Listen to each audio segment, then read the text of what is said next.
Paano mo makakamit ang tunay na kaligtasan? Biblia ang sagot sa iyong katanungan. Maraming mga tao ang naniniwala na kilala nila ang Panginoon at baka kasama ka doon. Minsan ba natanong mo ang sarili mo kung talagang may koneksyon at kilala mo ang Panginoon?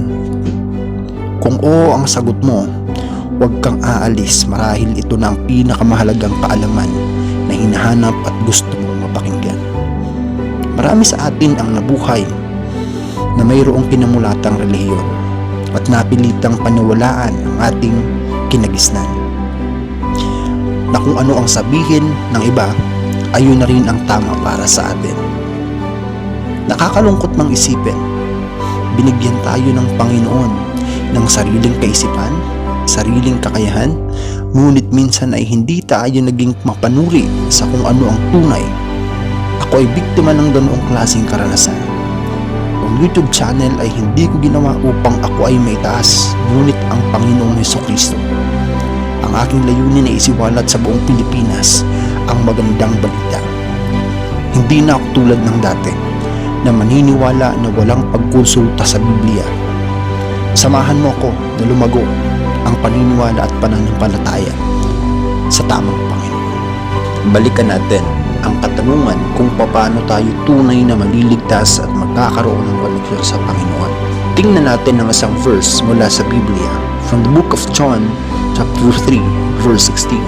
It says, "For God so loved the world that He gave His only begotten Son, that whosoever believeth in Him should not perish but have everlasting life." Sa kawikaang Tagalog, sapagkat gayon na lamang ang pagsinta ng Diyos sa sanlibutan na ibinigay niya ang kanyang bugtong na anak upang sino mang sa kanya ay sumampalataya ay huwag mapahamak kundi magkaroon ng buhay na walang hanggan.